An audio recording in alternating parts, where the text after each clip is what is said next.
What's going on, guys? I want to hook you guys up with the top 5 best loadouts in ranked play right now. And these things, I feel like these are all fantastic loadouts with alternatives I'm going to show you guys from the very jump. So make sure you guys are ready to try these out. So we're going to start out with the Vaznev 9K.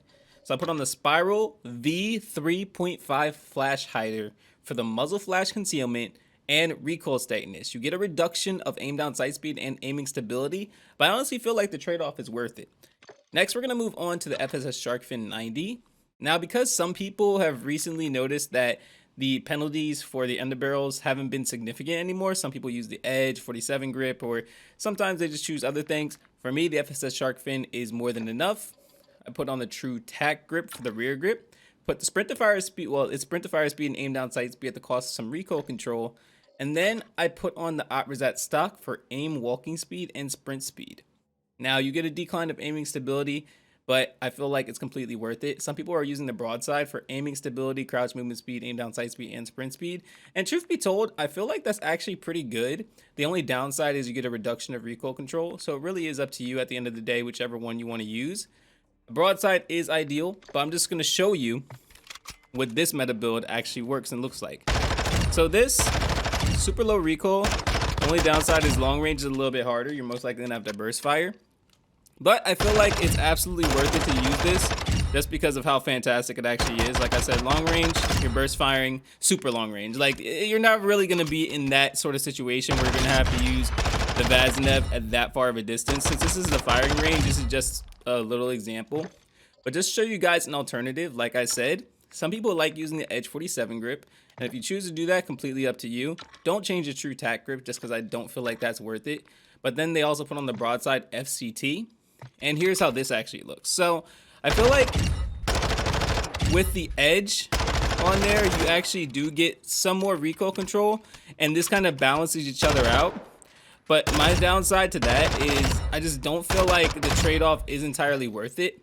If you don't want to use, well, if you want to use the broadside but you don't want to use the Edge, you probably would be more ideal to use, say, the FSS SHARKFIN. You get no ADS penalty, and here's the actual outcome. I feel like it's much better if you were to use a version like this. I mean, I don't know, maybe I'm tripping, but the broadside and SHARKFIN combination this seems more ideal than the broadside and Edge combination. Overall, though, I don't use the broadside, I use the Oprizat stock. It's completely up to you, whichever one you want to use. But like I said, if you use the broadside, you get more benefits, which may be more ideal. So this is my build for the Vaznev. Next, we're moving on to the Vel 46. This is actually Shotzi's build. Shotzi's build is fantastic for the Vel 46, and in my opinion, anybody can use it and just go crazy with it. It's a very broken MP7, or in my opinion, very broken MP7. It shoots very fast, close range, you're basically getting obliterated. But we're starting out with the Edge 47 grip for aiming out stability and recoil stabilization. You get a reduction of aim down sight speed, but you're not even going to notice it with all the pros we're actually going to put on there. First, we're going to put on a 30 round mag for movement speed, aim down sight speed, sprint to fire speed, and reload quickness. And the only downside is the magazine ammo capacity. You will go from 40 bullets to 30 bullets, but you're going to reload this so quick, which I'll show you, and you're not even going to notice. Next, you're putting on the SCHLAGER soldier grip for sprint to fire speed and aim down sight speed at the cost of some recoil control. Once again, I don't think you're going to notice that. The last thing you're going to put on is the Demo RXT stock for crouch movement speed, sprint speed, and aim down sight speed at the cost of some recoil control. All of this is important for the ADS, and because this already has low recoil, the reductions of recoil control doesn't really matter. The one thing I don't recommend is using the Vel A568 collapse, just because even though you'll get all these pros, the cons I feel like outweigh it. I'll show it to you. So first, this is Shotzi's. Like I said, it melts incredibly quick. You don't even try the long range just because it's not going to work. But you get a headshot and it's basically game over. So in my opinion, this is very ideal to use. You know, as long as it doesn't get GA'd, you're going to actually have a fantastic time using this. And I mean, ranked play, I don't think it's going to get GA'd. Now, I'm going to show you guys how the collapse looks. I feel like it's still good, but it's going to be very hard to control. So say you're snaking on the heady, it's just going to bounce a little bit. Like you guys see, it bounces way more than the previous one, and I feel like that's not really worth the trade-off, especially if you're playing people your skill level. It's going to bounce way too much, and even though the ADS is quicker, I don't feel like it's worth it. Demo RXT, so much better. So stick to that. Next, we're actually going to move on to the TAC 56. I've been experimenting a whole lot, which would be a really good build for the TAC 56. And despite the Komodo and the RF and everything else, I actually like the dark KX30 for the muzzle flash concealment and the recoil stabilization at the cost of aim down sight speed and aiming stability. Then I put on the 17.5 Tundra Pro barrel for damage range, hip fire accuracy, and bullet velocity at the cost of some aim down sight speed and hip recoil control. It's my personal preference to use high velocity just because I actually feel those ghost bullets when I don't have those when I don't have this on there. So this is what I like to use. If you don't want to use it, completely up to you. You can use something else. But I have the demo CLEANSHOT grip for sprint to fire speed and aim down sight speed at the cost of some recoil control, and the TV XLINE Pro for crouch movement speed, sprint speed, and aim down sight speed to cost some recoil control.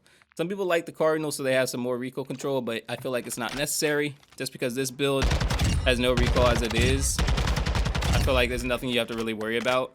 It's super, and I mean super easy to use. I mean, the Scar already has super low recoil, so I feel like the reductions of recoil, you're not even going to notice it. It's just, in my opinion, one of the easiest weapons to use in Modern Warfare 2 right now. Now, if you don't use high velocity, you can use something easy like, say, Commando FOREGRIP or you know, SHARKFIN, just because there's no penalties. FSS SHARKFIN will be fine. But this is my ideal TAC 56 build. Feel free to use it. If you don't want to use it, I mean, feel free getting melted by everybody else using the TAC 56. I feel like this is the meta TAC 56 though. So use it before someone else uses it. Next is the PDSW. I don't know why people use this, but I wanted to make a class for you guys because I know some people are out there looking for it. Put on the XTEN Razor Comp for horizontal and vertical recoil control at the cost of some aim down sight speed and aiming stability. Put on the FTAC Series IX 14.5 inches for damage range, hip fire accuracy, movement speed, and bullet velocity at the cost of some hip recoil control, aim down sight speed, and recoil control. Your underbarrel is going to get blocked, but I put on the CQB stock for crouch movement speed, sprint speed, and aim down sight speed at the cost of some recoil control, and the TV TAC home for sprint to fire speed and aim down sight speed at the cost of aiming stability and aim walking speed. Now here's the outcome, but I'm also going to show you one alternative. Just because why not? Long range, I don't really recommend it. I feel like the bullets are too weak and then it's a little too sporadic. So as you guys see, I don't really think that's ideal.